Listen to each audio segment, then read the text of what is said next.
ನಮಸ್ಕಾರ. ಕರ್ನಾಟಕ ದಿನಕ್ಕೆ ಸ್ವಾಗತ. ನಾನು ಲತಾ ಧರ್ಮರಾಜ್. ಈಗ ಹೆಡ್ಲೈನ್ಸ್.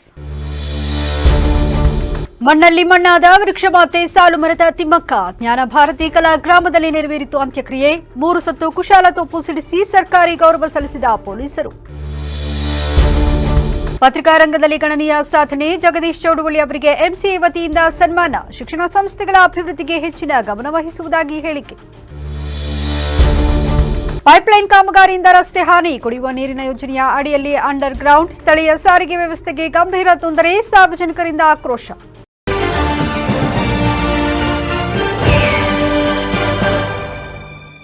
ಜ್ಞಾನ ಭಾರತೀಯ ಕಲಾ ಗ್ರಾಮದ ಆವರಣದಲ್ಲಿ ಡಾಕ್ಟರ್ ಸಿದ್ದಲಿಂಗಯ್ಯ ಅವರ ಸಮಾಧಿ ಪಕ್ಕದಲ್ಲೇ ತಿಮ್ಮಕ್ಕ ಅವರ ಅಂತ್ಯಕ್ರಿಯೆ ನಡೆದಿದೆ. ಅವರ ದತ್ತುಪುತ್ರ ಅಂತ್ಯಕ್ರಿಯೆ ವಿಧಿವಿಧಾನಗಳನ್ನು ನೆರವೇರಿಸಿದ್ದಾರೆ.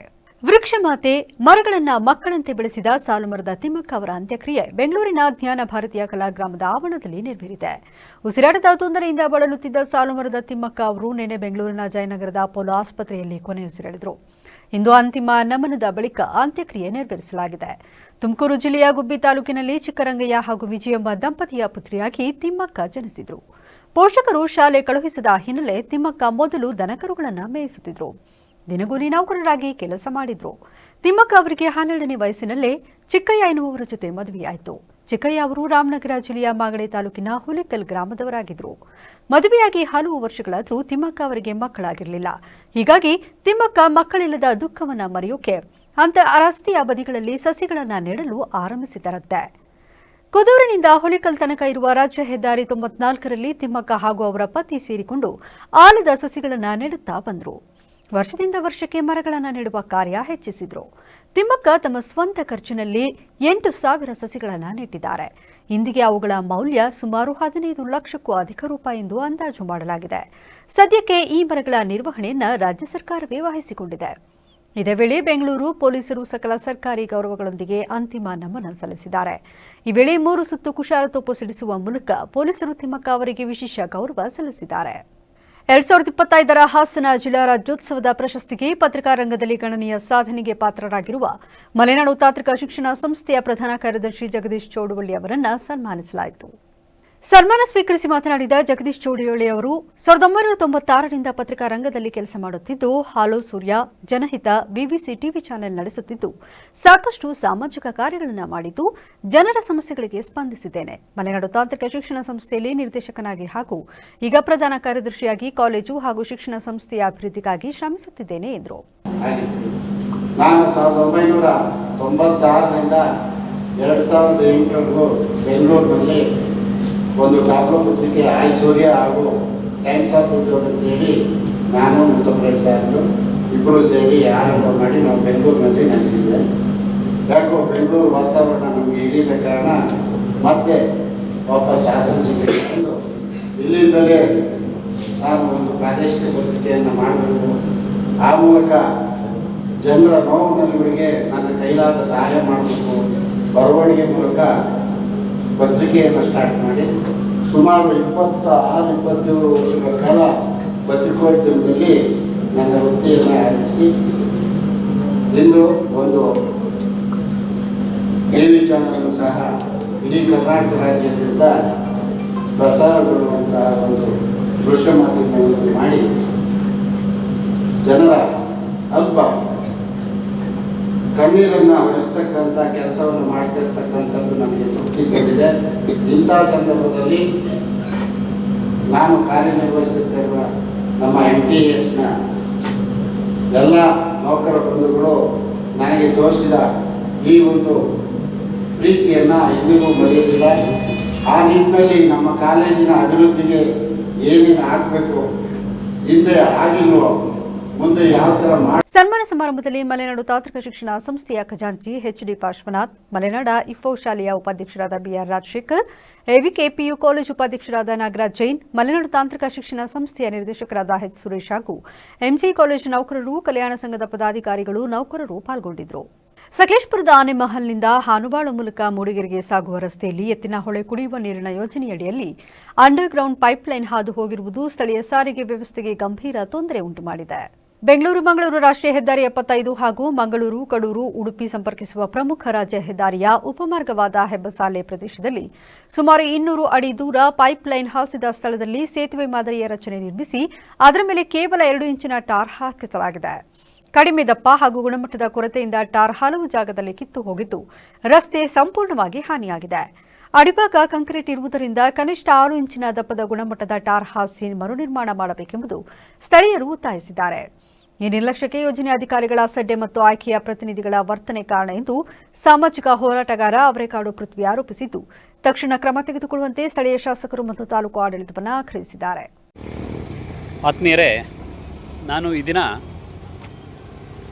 ಸಕಲೇಶಪುರ ಹಾನುಬಾಳು ಮೂಡಿಗೆರೆ ಸಂಪರ್ಕಿಸುವ ಪ್ರಮುಖ ರಾಜ್ಯ ಹೆದ್ದಾರಿಯ ಈ ಒಂದು ಹೆಬ್ಬಸಾಲೆ ಅನ್ನುವ ಜಾಗದಲ್ಲಿದ್ದೀನಿ.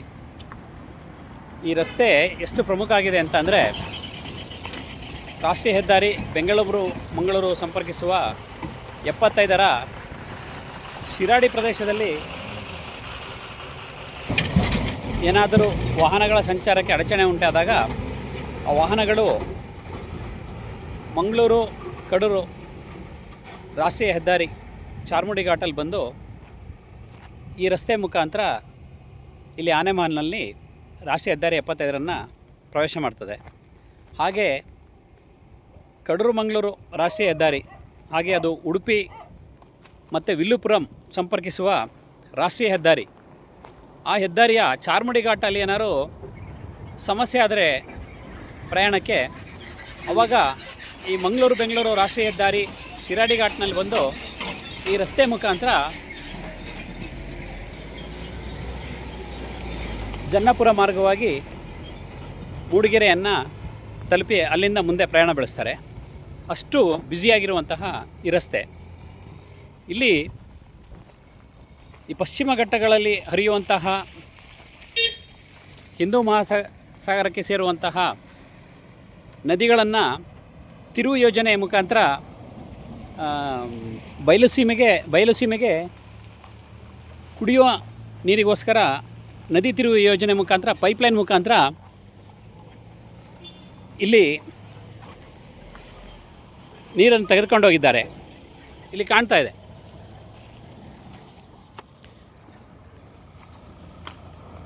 ಮಾಹಿತಿ ಹಕ್ಕು ಕಾಯ್ದೆಯಡಿ ಅರ್ಜಿಗಳ ವಿಲೇವಾರಿಯನ್ನು ಜಿಲ್ಲೆಯಲ್ಲಿ ತ್ವರಿತಗತಿಯಲ್ಲಿ ಮಾಡಲಾಗುತ್ತಿದ್ದು, ರಾಜ್ಯದಲ್ಲೇ 4ನೇ ಸ್ಥಾನ ಪಡೆದಿದೆ ಎಂದು ರಾಜ್ಯ ಮಾಹಿತಿ ಹಕ್ಕು ಆಯುಕ್ತ ರುದ್ರಣ್ಣ ಹರ್ತಿಕೋಟೆ ತಿಳಿಸಿದರು.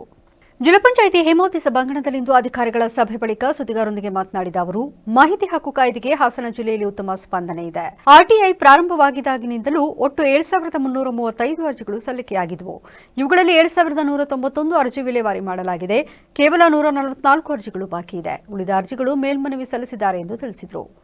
ಆರ್ಟಿಐ ಕಾಯ್ದೆ ಬಂದು 20 ವರ್ಷ ಆಗಿದೆ. ಇಲ್ಲಿಯವರೆಗೂ ರಾಜ್ಯದಲ್ಲಿ ಸರಿಯಾಗಿ ಮಾಹಿತಿ ನೀಡಿದ ಹಿನ್ನೆಲೆ ಅಧಿಕಾರಿಗಳಿಗೆ ಒಟ್ಟು 10.13 ಕೋಟಿ ದಂಡ ವಿಧಿಸಲಾಗಿದೆ. ಇದರಲ್ಲಿ ಕೇವಲ 2.70 ಕೋಟಿ ದಂಡ ವಸೂಲಿ ಮಾಡಲಾಗಿದೆ.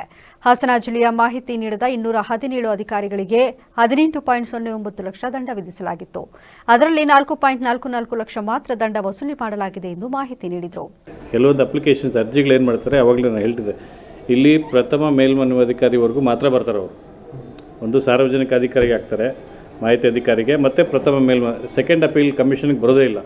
ಕಮಿಷನ್ಗೆ ಬಂದಿಲ್ಲ ಅಂದರೆ ನಾವು ಅದನ್ನ ಕನ್ಸಿಡರ್ ಮಾಡೋಕ್ಕಾಗೋದಿಲ್ಲ. ಯಾಕೆಂದರೆ ಅವರು ಎಷ್ಟು ಹಾಕಿದ್ದಾರೆ, ಏನು ಹಾಕಿದ್ದಾರೆ ನಮ್ಗೆ ಗೊತ್ತಾಗೋದಿಲ್ಲ. ಕಮಿಷನಲ್ಲೇ ಸಾವಿರಾರು ನೂರಾರು ಅರ್ಜಿಗಳಾಕಿದಾಗ ನಾವು ಆವಾಗ ಅದನ್ನ ಕನ್ಸಿಡರ್ ಮಾಡ್ಬೋದು. ಇದು ಸಾರ್ವಜನಿಕ ಹಿತಾಸಕ್ತಿ ಇವರು ಕಾಪಾಡೋದ್ರಲ್ಲಿ ಎಷ್ಟು ಹಿತಾಸಕ್ತಿ ಇದೆ ಅಂದರೆ, ಹೆಂಗೆ ಕಾಪಾಡ್ತಿದ್ದಾರೆ, ಇಷ್ಟು ಅರ್ಜಿಗಳು ಹಾಕುವಾಗ ಏನಿದೆ, ಅಟ್ಲೀಸ್ಟ್ ಒಂದು 30% ಆದರೂ ಸಾರ್ವಜನಿಕ ಹಿತಾಸಕ್ತಿನ ಕಾಪಾಡಿದ್ದಾರೆ ಇವರು ಅಂತ ಒಂದು ಕ್ವಶನ್ ಬಂದಾಗ ತುಂಬ ಹೈಕೋರ್ಟ್ಸು ಎಲ್ಲ ಕನ್ಸಿಡರ್ ಮಾಡಿ, ಹೈಕೋರ್ಟ್ಸು ಮತ್ತು ಸುಪ್ರೀಂ ಕೋರ್ಟ್ಸು ಮತ್ತು ಇದು CIC ಸೆಂಟ್ರಲ್ ಇನ್ಫಾರ್ಮೇಷನ್ ಕಮಿಷನರು ಕೂಡ ಇದ್ರ ಬಗ್ಗೆ ಬ್ಲ್ಯಾಕ್ ಲಿಸ್ಟ್ ಅಂತ ಮಾಡಿದ್ದಾರೆ. ಬಟ್ ವೈಯಕ್ತಿಕವಾಗಿ ನಾನು ಆವಾಗಲೂ ಹೇಳಿದೆ, black list is not in my favour. Because ಇದು ಫಂಡಮೆಂಟಲ್ ರೈಟು, ಮಾಹಿತಿ ಹಕ್ಕು ಅನ್ನೋದು ಫಂಡಮೆಂಟಲ್ ರೈಟು, ಮೂಲಭೂತ ಹಕ್ಕು ನಮಗೆಲ್ಲರಿಗೂ ಸರ್ಕಾರ ಸಂವಿಧಾನ ಕೊಟ್ಟಿರೋದು. ಆಯಿತು, any information that cannot be denied to parliament, ಅಂದರೆ ಪಾರ್ಲಿಮೆಂಟಿಗೆ ಯಾವ ಇನ್ಫಾರ್ಮೇಷನ್ ನಾವು ಡಿನೈ ಮಾಡೋದಿಲ್ಲ ಆ ಇನ್ಫಾರ್ಮೇಷನ್ನು ಮಾಹಿತಿ ಹಕ್ಕಲ್ಲಿ ಕೊಡ್ಬೋದು ಅಂತ ಇರೋದು. ಸೊ ಹಂಗಾಗಿ ರೀಸನಬಲ್ ರಿಸ್ಟ್ರಿಕ್ಷನ್, ಈ ಥರ ಪಬ್ಲಿಕ್ ನ್ಯೂಸೆನ್ಸ್ ಕ್ರಿಯೇಟ್ ಮಾಡ್ತಾಯಿದ್ರೆ ಸಾವಿರಾರು ನೂರಾರು ಅರ್ಜಿ ಹಾಕಿ ಅವ್ರನ್ನ ಆ್ಯಸ್ ಪರ್ ದ ಆ್ಯಕ್ಟು ಬೇರೆ ಸುಪ್ರೀಂ ಕೋರ್ಟ್ ಹೈಕೋರ್ಟ್ ಆರ್ಡರ್ಸ್ ಪ್ರಕಾರ ಸಾರ್ವಜನಿಕ ಹಿತಾಸಕ್ತಿ ಕಾಪಾಡ್ತಿಲ್ಲ ಅಂದರೆ ರೀಸನಬಲ್ ರಿಸ್ಟ್ರಿಕ್ಷನ್ಸ್ 5-6ಕ್ಕೆ ನಾವು. ಈ ಸಂದರ್ಭದಲ್ಲಿ ರಾಜಶೇಖರ್, ಹೆಚ್ಚುವರಿ ಜಿಲ್ಲಾಧಿಕಾರಿ ಮಂಜುನಾಥ್, ಹೆಚ್ಚುವರಿ ಪೊಲೀಸ್ ವರಿಷ್ಠಾಧಿಕಾರಿ ವೆಂಕಟೇಶ್ ನಾಯ್ಡು ಸೇರಿದಂತೆ ಇತರರು ಹಾಜರಿದ್ದರು. ದಿಲ್ಲಿಯು ಕ್ಲಬ್ ವತಿಯಿಂದ ಮಲೆನಾಡು ಇಂಜಿನಿಯರಿಂಗ್ ಕಾಲೇಜಿನಲ್ಲಿ ಜಂಬೂರಿ 2025 ತಾಳಮೇಳ ಸಾಂಸ್ಕೃತಿಕ ಕಾರ್ಯಕ್ರಮ ಏರ್ಪಡಿಸಲಾಗಿತ್ತು. ಕಾರ್ಯಕ್ರಮ ಉದ್ಘಾಟಿಸಿ ಮಾತನಾಡಿದ ಮಲೆನಾಡು ತಾಂತ್ರಿಕ ಶಿಕ್ಷಣ ಸಂಸ್ಥೆಯ ಅಧ್ಯಕ್ಷರಾದ ಆರ್.ಟಿ. ದ್ಯಾವೇಗೌಡರು, ಪ್ರತಿ ವರ್ಷದಂತೆ 4 ದಿನಗಳ ಕಾಲ ಜಂಬೂರಿ ಕಾರ್ಯಕ್ರಮ ತುಂಬಾ ವಿಶೇಷವಾಗಿ ನಡೆಯುತ್ತಿದೆ. ವಿದ್ಯಾರ್ಥಿಗಳಿಗೆ ಸಾಂಸ್ಕೃತಿಕ ಹಾಗೂ ವಿವಿಧ ಕಲಾತ್ಮಕ ಸ್ಪರ್ಧೆಗಳನ್ನು ಏರ್ಪಡಿಸಿದ್ದು, ಇದರಿಂದ ಎಲ್ಲಾ ವಿದ್ಯಾರ್ಥಿಗಳಿಗೆ ಮನರಂಜನೆ ಜೊತೆಗೆ ತಮ್ಮ ಪ್ರತಿಭೆಗಳನ್ನು ಪ್ರದರ್ಶಿಸಲು ಸಹಕಾರಿಯಾಗಿದೆ ಎಂದರು.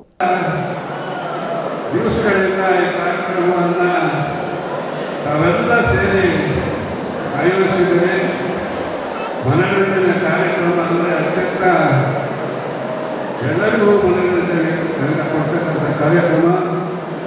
ಈ ಕಾರ್ಯಕ್ರಮವನ್ನು ಬಹಳ ಕಾತುರದಿಂದ ತಾವೆಲ್ಲ ನೋಡೋಕ್ಕೆ ತಯಾರಾಗಿದ್ದೀರಿ. ಆದರೆ ಒಂದು ಮಾತು, ಯಾವುದೇ ಗದ್ದಲ ಗಲಾಟೆ ಇಲ್ಲದೆ ಈ 3 ದಿವಸಗಳ ಕಾರ್ಯಕ್ರಮವನ್ನು ನಾವೆಲ್ಲ ಶಾಂತ ರೀತಿಯಿಂದ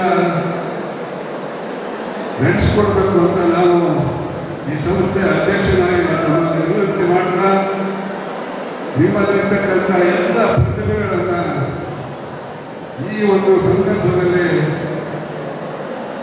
ಬಹಿರಂಗಪಡಿಸಲಿಕ್ಕೆ, ಪ್ರದರ್ಶನ ಮಾಡಲಿಕ್ಕೆ. ಕಾರ್ಯಕ್ರಮದ ಉದ್ಘಾಟನೆ ನೆರವೇರಿಸಿ ಮಲೆನಾಡು ತಾಂತ್ರಿಕ ಶಿಕ್ಷಣ ಸಂಸ್ಥೆಯ ಪ್ರಧಾನ ಕಾರ್ಯದರ್ಶಿ ಜಗದೀಶ್ ಚೌಡವಳ್ಳಿ ಮಾತನಾಡಿ, ವಿದ್ಯಾರ್ಥಿಗಳು ವಿವಿಧ ರೀತಿಯ ಸಾಂಸ್ಕೃತಿಕ ಕಾರ್ಯಕ್ರಮಗಳನ್ನು ನಡೆಸುವುದರ ಮೂಲಕ ನಮ್ಮ ಕಾಲೇಜು ಕ್ಲಬ್ಗಳು ಉತ್ತಮ ಕಾರ್ಯಕ್ರಮ ರೂಪಿಸಿದೆ.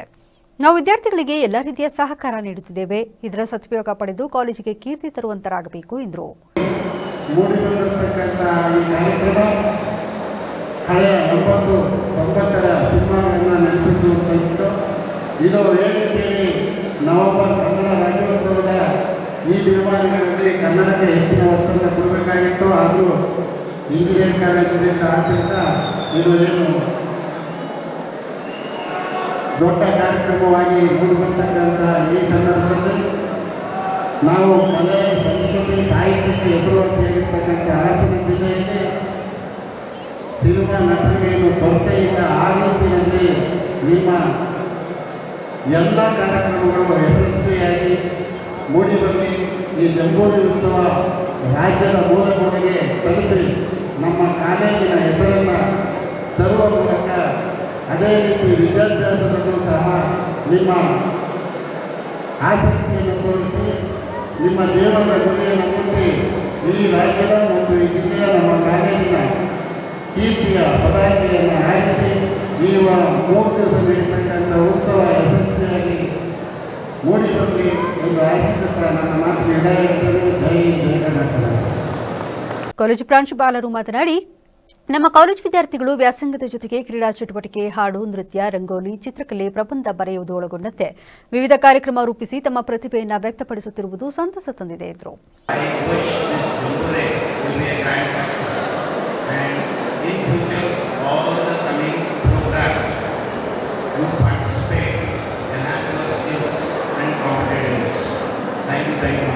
And also in these back-to-back programs and opportunities are given by none other than our management. You can see all the directors are on the stage, so they are with us. So this program should be a grand success, and also the involvement of all the faculty members and the students, volunteers, and the coordinator of this particular Jamboree and the Leo Club, and none other than the leaders, the dean student of ಕಾರ್ಯಕ್ರಮದಲ್ಲಿ ವಿದ್ಯಾರ್ಥಿಗಳ ಕ್ಷೇಮಾಭಿವೃದ್ಧಿ ಅಧಿಕಾರಿ doctor Indira Bahadur, ಸಹಾಯಕ ವಿದ್ಯಾರ್ಥಿಗಳ ಕ್ಷೇಮಾಭಿವೃದ್ಧಿ ಅಧಿಕಾರಿ doctor Shivashankar, ವಿದ್ಯಾರ್ಥಿ ಸಂಘದ ಪದಾಧಿಕಾರಿಗಳು, ಲಿಯೋ ಕ್ಲಬ್ ಅಧ್ಯಕ್ಷರು, ಪದಾಧಿಕಾರಿಗಳು ಭಾಗವಹಿಸಿದರು. ಸಕಲೇಶಪುರ ತಾಲೂಕಿನ ಬೆಳಗೋಡು ಹೋಬಳಿಯ ಚಿಕ್ಕನಾಯಕನಹಳ್ಳಿ ಗ್ರಾಮದಲ್ಲಿ ಜಮೀನಿನ ಸುಳ್ಳು ದಾಖಲೆ ಸೃಷ್ಟಿಸಿ ಪೌತಿ ಖಾತೆ ಮಾಡಿಸಿಕೊಂಡಿರುವ ಆರೋಪ ಕೇಳಿಬಂದಿದ್ದು, ಆರೋಪಿಗಳ ಮೇಲೆ ಕ್ರಮ ಕೈಗೊಳ್ಳಬೇಕೆಂದು ಜೈ ಭೀಮ್ ಕ್ರಾಂತಿ ಸೇನೆಯ ಜಿಲ್ಲಾ ಸಂಚಾಲಕ ಬಸವರಾಜ್ ಬೆಳಗೋಡು ಒತ್ತಾಯಿಸಿದ್ದಾರೆ. ತಾಲೂಕು ಕಾರ್ಯನಿರತ ಪತ್ರಕರ್ತರ ಸಂಘದ ಕಚೇರಿಯಲ್ಲಿ ನಡೆದ ಪತ್ರಿಕಾಗೋಷ್ಠಿಯಲ್ಲಿ ಮಾತನಾಡಿ, ಆರೋಪದ ಮೇಲೆ ಶೇಖ್ ಮೊಹಮ್ಮದ್ ಬಿನ್ ಅಬ್ದುಲ್ ಕರೀಂ ಹಾಗೂ ಅವರಿಗೆ ಸಹಕರಿಸಿದ ಕಂದಾಯ ಇಲಾಖೆಯ ಅಧಿಕಾರಿಗಳ ವಿರುದ್ಧ ಕಾನೂನು ಕೈಗೊಳ್ಳಲಿ ಎಂದ ಅವರು, ಪರಿಶಿಷ್ಟ ಜಾತಿಗೆ ಮೀಸಲಾದ ಕೋಟಾದಡಿ ಸಿದ್ದಯ್ಯ ಅವರಿಗೆ ಜಮೀನನ್ನು ಮಂಜೂರು ಮಾಡಲಾಗಿತ್ತು. ಸಿದ್ದಯ್ಯ ಅವರು ಮರಣ ಹೊಂದಿದ ನಂತರ ಅವರ ಪತ್ನಿ ಸಿದ್ದಮ್ಮ ಅವರ ಹೆಸರಿನಲ್ಲಿ ಪೌತಿ ಖಾತೆ ದಾಖಲಾಗಿತ್ತು. ಸಿದ್ದಮ್ಮ ಅವರು ಇಂದಿಗೂ ಜೀವಂತವಾಗಿರುವುದನ್ನು ಕುಟುಂಬವು ಸ್ಪಷ್ಟಪಡಿಸಿದೆ. ಈ ವೇಳೆ ಶೇಖ್ ಮೊಹಮ್ಮದ್ ಬಿನ್ ಅಬ್ದುಲ್ ಕರೀಂ ಎಂಬುವರು ಸುಳ್ಳು ಹೇಳಿಕೆ ನೀಡಿ ಸಿದ್ದಯ್ಯ ನನ್ನ ತಂದೆ ಎಂದು ತೋರಿಸಿ ದಾಖಲೆಗಳನ್ನು ತಿರುಚಿ ಸಿದ್ದಮ್ಮ ಅವರನ್ನ ಮೃತರು ಎಂದು ದಾಖಲಿಸಿ ಜಮೀನಿನ ಪೌತಿ ಖಾತೆ ಮಾಡಿಕೊಂಡಿರುವುದು ಗಂಭೀರ ಅಪರಾಧ ಎಂದು ಆರೋಪಿಸಿದರು. ಇವತ್ತಿನ ಪ್ರೆಸ್ ಮೀಟ್ ಉದ್ದೇಶ ಏನಂತಂದರೆ, ಏನು ಒಂದು ಸಿದ್ದಯ್ಯ ಅನ್ನೋರಿಗೆ 82-83 ಸಾಲಿನಲ್ಲಿ ಜಾಗ ಮಂಜೂರಾಗುತ್ತೆ. ಬಗರ್ಪುರದಲ್ಲಿ 1 ಎಕರೆ 20 ಗುಂಟೆ ಜಮೀನು ಚಿಕ್ಕನಾಯಕನಹಳ್ಳಿ ಬೆಳಗೋಡು ಹೋಬಳಿಯಲ್ಲಿ ಮಂಜೂರು ಮಾಡಿಕೊಡ್ತಾರೆ. ಆ ಜಾಗಕ್ಕೆ 2013 ಮತ್ತು 14ನೇ ಸಾಲಿನಲ್ಲಿ ಈ ಸಿದ್ದಮ್ಮ ಎಂಬ ತಾಯಿ ಇದ್ದಾಗೆ ಮರಣ ಹೊಂದಿದ್ದಾರಂತ ಡೆತ್ ಸರ್ಟಿಫಿಕೇಟ್ ಮಾಡಿ ಇನ್ನೊಬ್ಬ ಮೊಹಮ್ಮದ್ ಅನ್ನೋ ಒಬ್ಬ ವ್ಯಕ್ತಿ ಅದೇ ಗ್ರಾಮದ ನಿವಾಸಿ ಖಾತೆನ ಬದಲಾವಣೆ ಮಾಡ್ಕೊಂಡ್ರ ವಿಷಯವಾಗಿ ಅದರ ವಿಷಯವಾಗಿ ಮಾತಾಡೋಕ್ಕೆ ಪ್ರೆಸ್ ಮೀಟ್ ಕರೆದಿದ್ವಿ. ನಮಗೆ ಬಹುತೇಕ ಬಹುಜನರಿಗೆ ಭೂಮಿನೇ ಸಿಗಲ್ಲ. ಸಿಕ್ಕಿರೋ ಭೂಮಿನೂ ಈ ಥರ ಎಲ್ಲ ಕದೀತಾರೆ, ಈ ಥರ ಮೋಸ ಮಾಡ್ತಾರೆ. ಕಂದಾಯ ಇಲಾಖೆ ಇಷ್ಟೊಂದು ಕರೆಕ್ಟ್ ಇದೆ ಅಂದರೆ ನಾವು ಎಲ್ಲಿ ತನಕ ನಾವು ನಿಂತಿದ್ವಿ, ಯಾವ ಸ್ಥಿತಿಗೆ ಹೋಗಿ ನಿಂತಿದ್ವಿ, ನಾವು ಎಲ್ಲಿಗೆ ತಲುಪ್ತಾ ಇದ್ದೀವಿ, ನಮ್ಮ ಹಕ್ಕನ್ನು ಭೂಮಿ ಹಕ್ಕನ್ನು ಕಿತ್ಕೊಳ್ಳತಕ್ಕಂಥ ವ್ಯವಸ್ಥೆ ಮಾಡ್ತಾರೆ. ಮನುಷ್ಯ ಬದುಕಿದ್ದಾರನ್ನೇ ಪೌತಿ ಮಾಡಿ ಸತ್ತೋಗಿದ್ದಾರೆ ಅಂತ ಹೇಳಿ ಸರ್ಟಿಫಿಕೇಟ್. ಪತ್ರಿಕಾಗೋಷ್ಠಿಯಲ್ಲಿ ಸಂಘದ ಮುಖಂಡ ಉದಯ್ ಕುಮಾರ್ ಮಾತನಾಡಿ, ಸರ್ಕಾರ ತಪ್ಪಿತಸ್ಥ ವ್ಯಕ್ತಿ ಹಾಗೂ ಸಹಕಾರ ಮಾಡಿದ ಅಧಿಕಾರಿಗಳಿಗೆ ತಕ್ಷಣ ಕ್ರಮ ಕೈಗೊಳ್ಳುವಂತೆ ಜಿಲ್ಲಾಧಿಕಾರಿಗಳಿಗೆ ಮನವಿ ಮಾಡಿದರು. ಭ್ರಷ್ಟಾಚಾರ ಮತ್ತು ಸುಳ್ಳು ದಾಖಲೆ ಸೃಷ್ಟಿಗೆ ಯಾವುದೇ ರೀತಿಯ ಸಹನಶೀಲತೆ ತೋರದಂತೆ ಮನವಿ ಮಾಡಿದರು. ಇಲ್ಲಿ ಜಾಗವನ್ನು 2012-13ರಲ್ಲಿ ಸಿದ್ದಮ್ಮ ಬದುಕಿರುವಾಗಲೇ ಸಿದ್ದಮ್ಮ ನಮ್ಮ ತಾಯಿ ಸತ್ತೋಗಿದ್ದಾಳಂತ ಅಂತೇಳಿ ಒಂದು ಪೌತಿ ಖಾತೆನ ಮಾಡಿಸ್ಕೊತಾರೆ. ನಾವಾಗ ಪೌತಿ ಖಾತೆ ಮಾಡಿಸ್ಕೊಂಡಾಗ ನಾವು ಇಲಾಖೆಗೆ ಅರ್ಜಿ ಕೊಡ್ತೀವಿ, ಸುಳ್ಳು ದಾಖಲೆ ಮಾಡಿ ನಮಗೆ ಪೌತಿ ಖಾತೆ ಮಾಡ್ಕೊಂಡಿದ್ದಾರೆ. ಆ ಶೇಖ್ ಅಹಮದ್ ಅಲಿ ಅಂತಕ್ಕಂಥ ಶೇಖ್ ಅಹಮದ್ ಮೊಹಮ್ಮದ್ ಅವರು ಯಾವ ದಾಖಲಾತಿಗಳನ್ನ ಕೊಟ್ಟಾರೆ ಅದು ದಾಖಲಾತಿಗಳನ್ನ ಕೊಡಿ ಅಂತ ಕೊಟ್ಟರೆ ನಮಗೆ ಇದುವರೆಗೂ ಕೂಡ ಕಂದಾಯ ಇಲಾಖೆಯಲ್ಲಿ ನಮಗೆ ಅದನ್ನು ಕೊಟ್ಟಿಲ್ಲ. ನಮಗೆ ಕಾರಣಗಳನ್ನ ಹೇಳ್ತಾರೆ, ನೀವು ಕೋರ್ಟ್ಗೆ ಹೋಗಿ ಅಂತಾರೆ. ನಮಗೆ ಭಾರತ ದೇಶದ ಸಂವಿಧಾನದಲ್ಲಿ ಪ್ರತಿಯೊಬ್ಬ ಬಡವರು ಬದುಕಬೇಕು. ಸಂವಿಧಾನದೊಳಗೆ ನಾವು ಇರ್ತಕ್ಕಂಥ ಕಾನೂನನ್ನ ಕೇಳಕ್ಕೆ ಹೋಗಿ ಆ ಸಂವಿಧಾನದ ಅಡಿ ಒಳಗಡೆ ಇರ್ತಕ್ಕಂಥ ಇಲಾಖೆ ನಮಗೆ ಕಾನೂನಲ್ಲಿ ನಮಗೆ ಕೂಡ ಲೋಪದೋಷವನ್ನು ಉಂಟು ಮಾಡಿದೆ. 2012-13ರಲ್ಲಿ ಸಿದ್ದಮ್ಮ ಬದುಕಿರುವಾಗಲೇ ಸಿದ್ದಯ್ಯ ಸತ್ತೋದು ಅಂತ. ಪತ್ರಿಕಾಗೋಷ್ಠಿಯಲ್ಲಿ ಯಲ್ಲಪ್ಪ, ಸಿದ್ದಮ್ಮ ಉಪಸ್ಥಿತರಿದ್ದರು. ವೃಕ್ಷಮಾತೆ, ಶತಾಯುಷಿ, ಪದ್ಮಶ್ರೀ ಪ್ರಶಸ್ತಿ ಪುರಸ್ಕೃತರಾದ ಸಾಲುಮರದ ತಿಮ್ಮಕ್ಕನವರ ಪಾರ್ಥಿವ ಶರೀರವನ್ನು ಬೇಲೂರಿನಲ್ಲಿ ಸಾರ್ವಜನಿಕರ ದರ್ಶನಕ್ಕೆ ಅವಕಾಶ ಕಲ್ಪಿಸಲಾಯಿತು. ವಯೋಸಹಜ ಅನಾರೋಗ್ಯದಿಂದ ಬೆಂಗಳೂರು ಅಪೋಲೋ ಆಸ್ಪತ್ರೆಯಲ್ಲಿ ನಿಧನರಾಗಿದ್ದು, ತಿಮ್ಮಕ್ಕನವರು ಕಳೆದ 15 ವರ್ಷಗಳಿಂದ ದತ್ತುಪುತ್ರ ಬಳ್ಳೂರು ಉಮೇಶ್ ಅವರ ಮನೆಯಲ್ಲಿ ತೃಪ್ತಿಕರವಾದ ಬದುಕು ಕಳೆದ ಹಿನ್ನೆಲೆಯಲ್ಲಿ ಬೇಲೂರಿನಲ್ಲಿ ಅಂತಿಮ ನಮನ ಸಲ್ಲಿಸಲಾಯಿತು. ಈ ಸಂದರ್ಭದಲ್ಲಿ ಪುಷ್ಪಗಿರಿ ಜಗದ್ಗುರುಗಳು, ಮಾಜಿ ಶಾಸಕ ಕೆಎಸ್ ಲಿಂಗೇಶ್, ತಹಶೀಲ್ದಾರ್ ಶ್ರೀಧರ್ ಕಂಕಣವಾಡಿ ಸೇರಿದಂತೆ ಗಣ್ಯರು ದರ್ಶನ ಪಡೆದು ಅಂತಿಮ ನಮನ ಸಲ್ಲಿಸಿದರು. ಈ ಸಂದರ್ಭದಲ್ಲಿ ಮಾತನಾಡಿ, ಪುಷ್ಪಗಿರಿ ಮಹಾಸಂಸ್ಥಾನ ಪೂಜ್ಯ ಜಗದ್ಗುರು ಶ್ರೀ ಶ್ರೀ ಸೋಮಶೇಖರ ಶಿವಾಚಾರ್ಯ ಮಹಾಸ್ವಾಮಿಗಳು, ಸಾಲುಮರದ ತಿಮ್ಮಕ್ಕನವರನ್ನ ನಾವುಗಳು ಹತ್ತಿರದಿಂದ ನೋಡಿದ್ದು ನಿಜಕ್ಕೂ ಅವರ ಸಾಧನೆ ಅಗಮ್ಯ. ಕಡುಬಡತನದಲ್ಲಿ ಬದುಕು ಕಟ್ಟಿಕೊಂಡ ತಿಮ್ಮಕ್ಕನವರು ತಮಗೆ ಮಕ್ಕಳ ಭಾಗ್ಯವಿಲ್ಲ ಎಂಬ ಹಿನ್ನೆಲೆಯಲ್ಲಿ ಮರಗಳನ್ನೇ ತಮ್ಮ ಮಕ್ಕಳು ಎಂಬಂತೆ ಸಾಕಿದ ಹೆಗ್ಗಳಿಕೆ ಅವರಿಗೆ ಸಲ್ಲುತ್ತದೆ ಎಂದರು. ನೋಡಿದಂಥ ಸಂದರ್ಭ ಸುಮಾರು 15-16 ವರ್ಷದಿಂದ ನಿರಂತರವಾಗಿ ಅವರನ್ನು ನಾವು ನೋಡ್ತಾ ಬಂದಿದ್ದೇವೆ. ಹೆತ್ತ ಮಕ್ಕಳನ್ನೂ ಕೂಡ ಪ್ರೀತಿಸುವ ಕಷ್ಟದ ಕಾಲದಲ್ಲಿ ಕೂಡ ಮಕ್ಕಳಕ್ಕಿಂತ ಹೆಚ್ಚಾಗಿ ಪರಿಸರವನ್ನು ಪ್ರೀತಿಸುವಂಥ ಏಕೈಕ ತಾಯಿ ಅಂತಂದರೆ ಇದು ಸಾಲುಮರದ ತಿಮ್ಮಕ್ಕನವರು. ಇವತ್ತು ಅವರು ನಮ್ಮ ಮುಂದೆ ಇಲ್ಲದಿದ್ದರೂ ಕೂಡ ಅವರು ಪ್ರಶಸ್ತಿಗಳನ್ನು ಪಡೆದಂಥ ಅವರ ಕೆಲಸ ಕಾರ್ಯಗಳನ್ನು ನೋಡಿದಂಥ ಸಂದರ್ಭದಲ್ಲಿ ಬಹುಶಃ ನಾವು ನಮ್ಮ ಲಿಂಗೇಶನವರೆಲ್ಲ ಡೆಲ್ಲಿಗೆ ಅವರ ಪದ್ಮಭೂಷಣ ಪ್ರಶಸ್ತಿಯನ್ನು ಪಡೆಯುವ ಅನ್ನೋ ಸಂದರ್ಭದಲ್ಲಿ ನಾವು ಅವತ್ತು ಆ ಕಾರ್ಯಕ್ರಮದಲ್ಲಿ ನಿಜವಾಗ್ಲೂ ಕೂಡ ಅವೆಲ್ಲ ನೆನಪನ್ನು ಮಾಡಿಕೊಂಡಂಥ ಸಂದರ್ಭದಲ್ಲಿ ಒಬ್ಬ ಸಾಮಾನ್ಯ ಮಹಿಳೆ ರಾಷ್ಟ್ರಮಟ್ಟದ ಪದ್ಮವಿಭೂಷಣ ಪ್ರಶಸ್ತಿಯನ್ನು ಪಡ್ಕೊಳ್ಳೋ ಮಟ್ಟಿಗೆ ಸಾಧನೆ ಮಾಡ್ಬೋದು ಅಂತಂದರೆ ಇದು ನಮ್ಮ ಸಾಲುಮರದ ತಿಮ್ಮಕ್ಕನವ್ರು ನೋಡಿ ಇವತ್ತಿನ ವ್ಯವಸ್ಥೆ ಮತ್ತು ಇವತ್ತಿನ ತಾಯಂದಿರು ನೋಡಿ ಕಲಿಬೇಕು ಅನ್ನೋದು. ಬಹುಶಃ ಅಂಥವರ ಸಾಧನೆ ಇಡೀ ನಾಡಿಗೆ, ಇಡೀ ದೇಶಕ್ಕೆ ಮಾದರಿ ಅಂತ ನಾವು ಅದನ್ನು ಕೂಡ ಭಾವಿಸ್ಕೊಂಡಿದ್ದೇವೆ.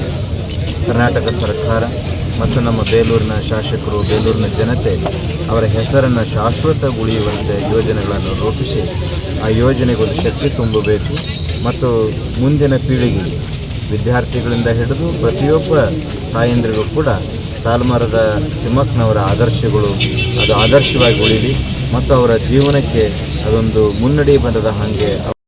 ಮಾಜಿ ಶಾಸಕ ಕೆಎಸ್ ಲಿಂಗೇಶ್ ಮಾತನಾಡಿ, ವೃಕ್ಷಮಾತೆ ಸಾಲುಮರದ ತಿಮ್ಮಕ್ಕನವರ ನಿಧನ ನಿಜಕ್ಕೂ ನೋವು ತಂದಿದೆ. ಈಗಾಗಲೇ ಅವರ ಸಾಧನೆಗಳ ಬಗ್ಗೆ ಪಠ್ಯಪುಸ್ತಕಗಳು ಕೂಡ ಹೊರಬಂದಿದೆ. ಅನೇಕರು ಇವರನ್ನು ಕುರಿತು ಅಧ್ಯಯನವನ್ನು ಕೂಡ ಮಾಡಿದ್ದಾರೆ. ನಾನು ಶಾಸಕರಾಗಿದ್ದ ಸಂದರ್ಭದಲ್ಲಿ ಬೇಲೂರು ಹಳೆಬೀಡು ರಸ್ತೆಯ ಕಲ್ಲಳ್ಳಿ ಅರಣ್ಯದ ಜಾಗಕ್ಕೆ ಸಾಲುಮರದ ತಿಮ್ಮಕ್ಕನವರ ಹೆಸರನ್ನು ಇಡಲಾಗಿದೆ. ಅಲ್ಲದೆ ಪ್ರವಾಸಿಗರಿಗೆ ಅನುಕೂಲಕ್ಕಾಗಿ ತಿಮ್ಮಕ್ಕನವರ ಹೆಸರಿನಲ್ಲಿ ಯಾತ್ರಿ ಸ್ಥಳವನ್ನು ನಿರ್ಮಿಸಿದೆ. ಆದರೆ ಮೂಲ ಸೌಲಭ್ಯಗಳು ಕೊರತೆಯಾಗಿದ್ದು ಶಾಸಕರು ಈ ಬಗ್ಗೆ ಕ್ರಮ ವಹಿಸಬೇಕು ಎಂದು ತಿಳಿಸಿದರು.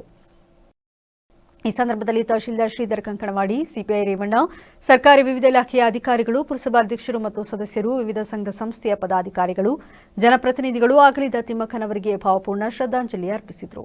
ಸಿಐಟಿಯು ನವೆಂಬರ್ 16ನೇ ರಾಜ್ಯ ಸಮ್ಮೇಳನವನ್ನು ಇಂದು ಡಾಕ್ಟರ್ ಬಿಆರ್ ಅಂಬೇಡ್ಕರ್ ಭವನದಲ್ಲಿ ಉದ್ಘಾಟಿಸಲಾಯಿತು. ಸಿಐಟಿಯುನ ರಾಷ್ಟ್ರೀಯ ಅಧ್ಯಕ್ಷರಾದ ಕಾಮ್ರೇಡ್ ಕೆ ಹೇಮಲತಾ ಉದ್ಘಾಟನೆ ನೆರವೇರಿಸಿದರು. ಕೆಂಪು ವಸ್ತ್ರಧಾರಿಗಳಿಂದ ಪಥಸಂಚಲನ ನಡೆಯಿತು. As I told, united struggles have taken place in our country, but such united struggles have been taking place across the world in many countries. In France, in Greece, in UK, in America, in Latin America, across the world, many countries working class are on the struggle path. Even the workers in the so-called big multinational companies like Amazon, etc., they are also organizing and going on struggles. But at the same time, the employers are trying to divide the workers and disrupt their unity. In our country and also in Karnataka, you have the experience how the ruling classes are promoting the BJP, and the BJP under the guidance of the RSS, they are trying to divide the workers in the name of religion. How even elected representatives who ಇದೇ ವೇಳೆ CITU ರಾಷ್ಟ್ರೀಯ ಕಾರ್ಯದರ್ಶಿ comrade K N Umesh, ರಾಜ್ಯಾಧ್ಯಕ್ಷ S Varalakshmi, Dharmesh ಇತರರು ಹಾಜರಿದ್ದರು. ವಿನೂತನವಾದ ವಿಸ್ಮಯ ಕೀಟ ಪ್ರದರ್ಶನ ಮತ್ತು ಕೀಟ ಪಕ್ಷಿಗಳ ಛಾಯಾಚಿತ್ರ ಪ್ರದರ್ಶನವು ಅತ್ಯಂತ ಯಶಸ್ವಿಯಾಗಿ ಜರುಗಿದೆ ಎಂದು ರೆಡ್ ಕ್ರಾಸ್ ಸಂಸ್ಥೆಯ ಅಧ್ಯಕ್ಷ ಎಂ ಮೋಹನ್ ತಿಳಿಸಿದ್ದಾರೆ. ನವೆಂಬರ್ 12ರಿಂದ 15ರವರೆಗೆ ರೆಡ್ ಕ್ರಾಸ್ ಭವನ, ಕೃಷ್ಣಾದ ಮಕ್ಕಳ ಶಾಲೆ ಪಕ್ಕ ಸಾಲಗಮ್ಮೆ ರಸ್ತೆಯಲ್ಲಿ ಆಯೋಜಿಸಲಾಗಿದ್ದ ಕಾರ್ಯಕ್ರಮವನ್ನು ಉದ್ದೇಶಿಸಿ ಮಾತನಾಡಿದ ಅವರು, ರಾಜ್ಯದಲ್ಲಿಯೇ ನೂತನ ಹಾಗೂ ವಿಭಿನ್ನ ರೀತಿಯ ಕಾರ್ಯಕ್ರಮ ಇದಾಗಿದೆ. ಈ ಕಾರ್ಯಕ್ರಮದಲ್ಲಿ ಕಳೆದ 3 ದಿನಗಳಲ್ಲಿ ಸುಮಾರು 50,000ಕ್ಕೂ ಹೆಚ್ಚು ವಿದ್ಯಾರ್ಥಿಗಳು ಮತ್ತು ಸಾರ್ವಜನಿಕರು ಭಾಗವಹಿಸಿ ಕೀಟ ಪ್ರದರ್ಶನದ ಸದುಪಯೋಗ ಪಡೆದುಕೊಂಡಿದ್ದಾರೆ. ಈ ಪ್ರದರ್ಶನದಲ್ಲಿ ವಿವಿಧ ಅಪರೂಪದ ಕೀಟಗಳ ನೈಜ ಪ್ರದರ್ಶನದ ಜೊತೆಗೆ ಪಕ್ಷಿ ಮತ್ತು ಕೀಟಗಳ ಜೀವಚಕ್ರದ ಅರಿವು ಮೂಡಿಸುವ ಮಾಹಿತಿಯನ್ನು ಸಹ ನೀಡಲಾಗಿದೆ. ವಿದ್ಯಾರ್ಥಿಗಳು, ಪ್ರಕೃತಿ ಪ್ರೇಮಿಗಳು ಹಾಗೂ ಸಾರ್ವಜನಿಕರಿಗೆ ಈ ಪ್ರದರ್ಶನ ಉಪಯುಕ್ತವಾಗಿದೆ ಎಂದು ತಿಳಿಸಿದರು. ವಿಸ್ಮಯ ಕೀಟಗಳ ಪ್ರಪಂಚವನ್ನು ಪ್ರದರ್ಶನಕ್ಕಾಗಿಟ್ಟಿದ್ದೇವೆ. ಈ ಒಂದು ವಿಸ್ಮಯ ಕೀಟಗಳ ಪ್ರದರ್ಶನದ ಜೊತೆಗೆ ಕೀಟಗಳು ಮತ್ತು ಪಕ್ಷಿಗಳ ಛಾಯಾಚಿತ್ರಗಳ ಪ್ರದರ್ಶನವನ್ನು ಕೂಡ ಜೊತೆಯಲ್ಲೇ ನಡೆಸ್ತಾ ಇದ್ದೇವೆ. ಇದು ಅಪರೂಪದ ಪ್ರದರ್ಶನ ಅಂತ ಯಾಕೆ ಹೇಳ್ತೀನಿ ಅಂದರೆ, ಕರ್ನಾಟಕ ರಾಜ್ಯದಲ್ಲೇ ಬಹಳ ವಿರಳವಾದಂತಹ ಪ್ರದರ್ಶನಗಳು ಇವು. ಯಾಕೆಂದರೆ ಕೀಟಗಳ ಸಂಗ್ರಹ ಮಾಡಿ ಅವುಗಳನ್ನು ರಕ್ಷಣೆ ಮಾಡ್ತಕ್ಕಂಥದ್ದು ಕೇವಲ ಕೃಷಿ ವಿದ್ಯಾಲಯಗಳಿಗೆ ಮಾತ್ರ ಸೀಮಿತವಾಗಿದೆ ಹೊರತು ಯಾರೂ ಕೂಡ ಖಾಸಗಿಯಾಗಿ ಅವುಗಳನ್ನು ನಿರ್ವಹಣೆ ಮಾಡೋದು ಬಹಳ ಕಷ್ಟ. ಅದರ ಜೊತೆಗೆ ಕೀಟಗಳ ಛಾಯಾಚಿತ್ರಗಳನ್ನು ಕೂಡ ಪ್ರದರ್ಶನಕ್ಕೆ ಇಟ್ಟಿರ್ತಕ್ಕಂಥದ್ದು ಬಹಳ ಅಪರೂಪ. ಬಹಳ ಕಡಿಮೆ ಗ್ರಾಹಕರು ಕೀಟಗಳ ಒಂದು ಛಾಯಾಚಿತ್ರವನ್ನು ತೆಗೆಯುವಂತಹ ಒಂದು ಪ್ರಯತ್ನವನ್ನು ಮಾಡಿದ್ದಾರೆ. ಇದು 3 ದಿನದಿಂದ ಸುಮಾರು 5,000ಕ್ಕೂ ಹೆಚ್ಚು ಶಾಲಾ ಕಾಲೇಜು ವಿದ್ಯಾರ್ಥಿಗಳು ಬಂದು ಇಲ್ಲಿ ಭೇಟಿ ನೀಡಿ ಪ್ರತಿಯೊಂದನ್ನು ಕೂಡ ವೀಕ್ಷಣೆ ಮಾಡಿ ಮೆಚ್ಚುಗೆಯನ್ನು ವ್ಯಕ್ತಪಡಿಸಿ ಹೋಗಿದ್ದಾರೆ. ಸಾರ್ವಜನಿಕರು ಹಲವಾರು ಸಾರ್ವಜನಿಕರು ಬಂದು ಈ ಒಂದು ಪ್ರದರ್ಶನವನ್ನು ವೀಕ್ಷಣೆ ಮಾಡಿದ್ದಾರೆ. ಸಾರ್ವಜನಿಕರ ಒತ್ತಡದ ಮೇರೆಗೆ ಇದೇ ವೇಳೆ ನಿರ್ದೇಶಕರಾದ ಉದಯ್ ಕುಮಾರ್, ಭೀಮರಾಜ್, ಖಜಾಂಚಿ ಜಯೇಂದ್ರ, ಶಬ್ಬೀರ್ ಅಹ್ಮದ್, ಮಮತಾ ಭಟ್ ಸೇರಿದಂತೆ ಇತರರು ಹಾಜರಿದ್ದರು. 4ನೇ ಒಲಿಂಪಿಕ್ಸ್ ಮಿನಿ ಕರ್ನಾಟಕ ಕ್ರೀಡಾಕೂಟದಲ್ಲಿ ಹಾಸನದ ಸ್ಟಾರ್ ಪ್ರೊ ಜಿಮ್ನಾಸ್ಟಿಕ್ ಅಕಾಡೆಮಿಯ ಮಕ್ಕಳು 10 ಪದಕಗಳನ್ನು ಗೆದ್ದು ಮಿಂಚಿದ್ದಾರೆ.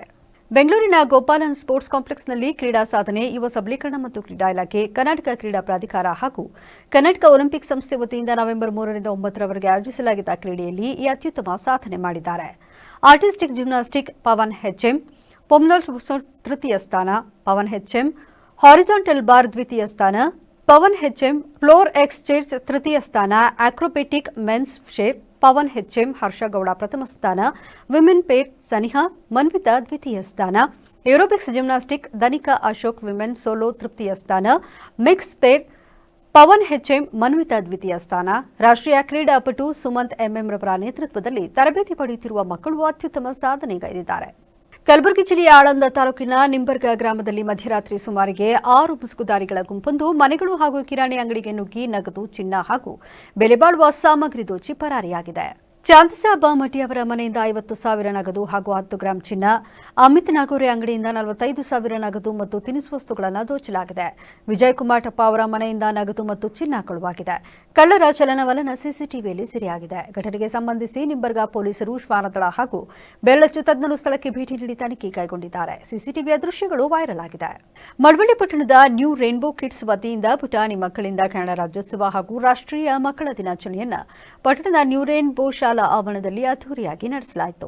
ಕಾರ್ಯಕ್ರಮವನ್ನು ರೈನ್ಬೋ ಕಿಡ್ಸ್ ಸಂಸ್ಥೆ ಸಂಸ್ಥಾಪಕ ಅಧ್ಯಕ್ಷ ದಿನೇಶ್ ಉದ್ಘಾಟಿಸಿದರು. ಈ ವೇಳೆ ವಿದ್ಯಾರ್ಥಿ ಜಯಶ್ರೀ ಮಾತನಾಡಿ, ಜವಾಹರಲಾಲ್ ಹುಟ್ಟಿದ ದಿನವನ್ನು ಮಕ್ಕಳ ದಿನಾಚರಣೆಯಾಗಿ ಆಚರಿಸುತ್ತಿವೆ. ಇದಲ್ಲದೆ ನಮ್ಮ ರಾಜ್ಯಕ್ಕೆ 8 ಕವಿಗಳಿಗೆ ಜ್ಞಾನಪೀಠ ಪ್ರಶಸ್ತಿ ಲಭಿಸಿದೆ ಎಂದರು.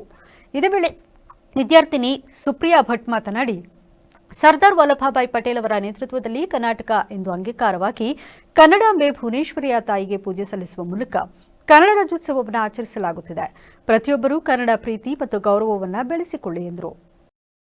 ಇದೇ ವೇಳೆ ಶಾಲಾ ಪುಟಾಣಿ ಮಕ್ಕಳು ಪಟ್ಟಣದಲ್ಲಿ ಕನ್ನಡ ಬಾವುಟವನ್ನು ಹಿಡಿದು ಜಾಥಾ ನಡೆಸಿದರು. ಪುಟಾಣಿ ಮಕ್ಕಳಿಂದ ಸಾಂಸ್ಕೃತಿಕ ಕಾರ್ಯಕ್ರಮ ನಡೆಸಿಕೊಟ್ಟರು.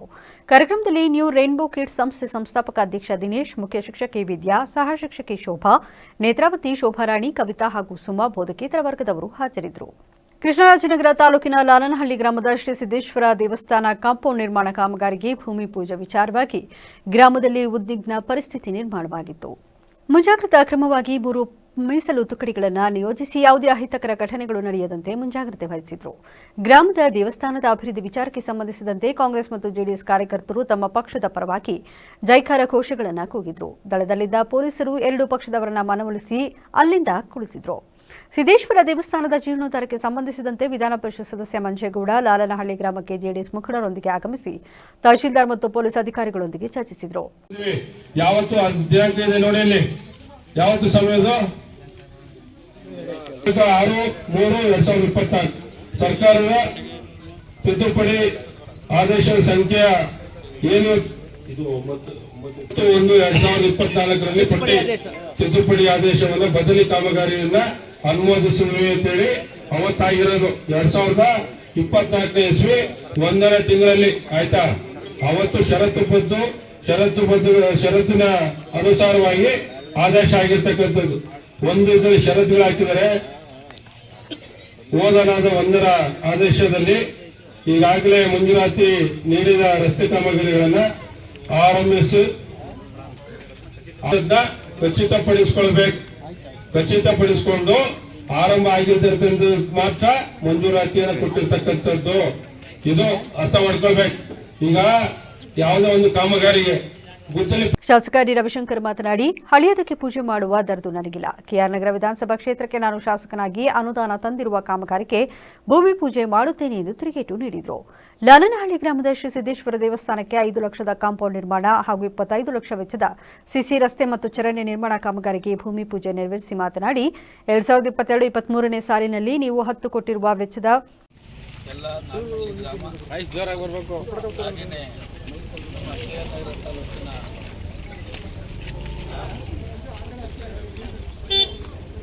ಸೇರಿರ್ತಕ್ಕಂಥ ಎಲ್ಲ ನನ್ನ ಬಂಧುಗಳೇ, ಇಲ್ಲಿ ಆಗಿರ್ತಕ್ಕಂಥ ಕಾಮಗಾರಿಯನ್ನು ಪುನಃ ಮಾಡಬೇಕಿರ್ತಕ್ಕಂಥ ಒಂದು ಏನು ವಿಚಾರಗಳಿವೆ ಇವೆಲ್ಲವನ್ನು ಕೂಡ ಮಾಡತಕ್ಕಂಥದ್ದು ತಪ್ಪು. ಈಗ ಶಾಸಕರಾದಂಥ ನಮ್ಮ ಸಾರಾ ಮಹೇಶ್ವರರು, ಮಾಜಿ ಶಾಸಕರು ಹಾಗೂ ಮಾಜಿ ಮಂತ್ರಿಗಳಾದಂಥ ಸಾರಾ ಮಹೇಶ್ವರರು ಈಗಾಗಲೇ ಎಲ್ಲ ಕೆಲಸಗಳನ್ನು ಕಾಮಗಾರಿಗಳನ್ನು ಪುನಃ ಕೆಲಸ ಮಾಡತಕ್ಕಂಥ ರೀತಿಯಲ್ಲಿ ಕೆಲಸ ಮಾಡಲಿಕ್ಕೆ ಹೊರಟು, ಹಾಗೆಯೇ ಯಾವುದೇ ಕೆಲಸ ಆದರೂ ಕೂಡ ಅಷ್ಟೇ ಇವೆಲ್ಲವೂ ಕೂಡ ಸರ್ಕಾರದ ಹಣದಿಂದ ಮಾಡ್ತಕ್ಕಂಥ ಕೆಲಸ.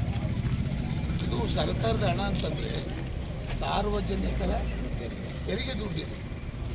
ನಮ್ಮ ಉದ್ದೇಶ ಏನಪ್ಪ ಅಂದರೆ ಆಗಿರ್ತಕ್ಕಂಥ ಕಾಮಗಾರಿಗಳ ಹೆಸರಲ್ಲಿ ಅವ್ಯವಹಾರ ಆಗ್ಬೋದು, ಮತ್ತೊಂದು ತಮ್ಮ ಹೆಸರನ್ನು ಬೆಳೆಸ್ಕೊಳ್ತಕ್ಕಂಥದ್ದನ್ನು ನಾವು ಖಂಡಿಸ್ತೇವೆ. ಕೆಲಸ ಮಾಡಲಿ. ರಸ್ತೆಗಳ ಕಾಮಗಾರಿಗೆ ಭೂಮಿ ಪೂಜೆ ಮಾಡಿದ್ದೀರಿ, ಆದರೆ ಕಾಮಗಾರಿ ಏಕೆ ಪ್ರಾರಂಭಿಸಿಲ್ಲ? ನಿಮ್ಮ ಗುತ್ತಿಗೆದಾರರಿಗೆ ಟೆಂಡರ್ ಆಗಿದ್ದರೆ ಅಗ್ರಿಮೆಂಟ್ ಏಕೆ ಮಾಡಲಿಲ್ಲ ಎಂದು ಪ್ರಶ್ನಿಸಿದರು. ಗುಬ್ಬಿ ತಾಲೂಕಿನ ಹಾಗಲವಾಡಿ ಶ್ರೀ ಕರಿಯಮ್ಮ ದೇವಾಲಯ ಸಮಿತಿಗೆ ಚುನಾವಣೆ ಶಾಂತಿಯುತವಾಗಿ ನಡೆಯಿತು. ಸುಮಾರು 10 ವರ್ಷಗಳ ಬಳಿಕ ಶ್ರೀ ಕರಿಯಮ್ಮ ದೇವಾಲಯ ಸಮಿತಿಗೆ ಚುನಾವಣೆ ಘೋಷಣೆಯಾಗಿ ಇಂದು ಶಾಂತಿಯುತವಾಗಿ ಭರ್ಜರಿಯಾಗಿ ನಡೆಯಿತು. ನಿನ್ನೆ ಬೆಳಗ್ಗೆ 8 ಗಂಟೆಗೆ ಆರಂಭವಾದ ಮತದಾನ ಬಿರುಸಿನಿಂದ ಸಾಗಿತು. ಮಧ್ಯಾಹ್ನದ ವೇಳೆಗೆ ನಿರಾಸವಾಗಿ ಮತದಾನ ನಡೆಯಿತು. ಸಂಜೆ ವೇಳೆಗೆ ಬಿರುಸಿನಿಂದ ಬಂದ ಮತದಾರರು ಪ್ರಗತಿ ಸಾಲಿನಲ್ಲಿ ನಿಂತು ಮತ ಚಲಾಯಿಸಿದರು.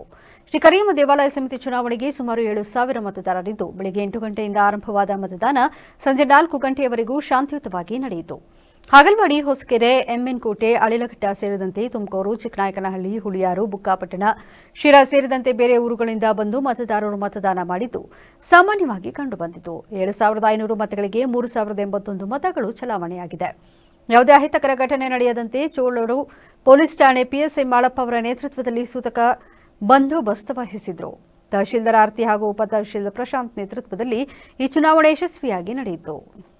ಹೊಸಹೊಳಲು ರಾಘು ಮಾಲೀಕತ್ವದ ರಾಯಲ್ ಸ್ಪೋರ್ಟ್ಸ್ ಕ್ಲಬ್ ಪ್ರತಿಭಾವಂತ ಕ್ರೀಡಾಪಟುಗಳಿಗೆ ಸೂಕ್ತ ವೇದಿಕೆ ಕಲ್ಪಿಸುವ ಪ್ರಮುಖ ಕೇಂದ್ರ ಬಿಂದುವಾಗಿದೆ ಎಂದು ಹೊಸಹೊಳಲು ಪ್ರಾಥಮಿಕ ಕೃಷಿ ಪತ್ತಿನ ಸಹಕಾರ ಸಂಘದ ನಿರ್ದೇಶಕ ಎಚ್ಆರ್ ಶ್ರೀಧರ್ ತಿಳಿಸಿದರು. ಪಟ್ಟಣದಲ್ಲಿರುವ ಪರಮಪೂಜ್ಯ ಡಾಕ್ಟರ್ ಶ್ರೀ ಬಾಲಗಂಗಾಧರನಾಥ ಮಹಾಸ್ವಾಮೀಜಿ ಕ್ರೀಡಾಂಗಣ ಆವರಣದಲ್ಲಿ ಡಿಸೆಂಬರ್ 12ರಿಂದ 14ರವರೆಗೆ ರಾಯಲ್ ಸ್ಪೋರ್ಟ್ಸ್ ಕ್ಲಬ್ ವತಿಯಿಂದ ಹೊಸಹೊಳಲು ಪ್ರೀಮಿಯರ್ ಲೀಗ್ ಸೀಸನ್ 2ನ ಆಟಗಾರರ ಹರಾಜು ಪ್ರಕ್ರಿಯೆ ಕಾರ್ಯಕ್ರಮವನ್ನು ಉದ್ಘಾಟಿಸಿ ಮಾತನಾಡಿದರು.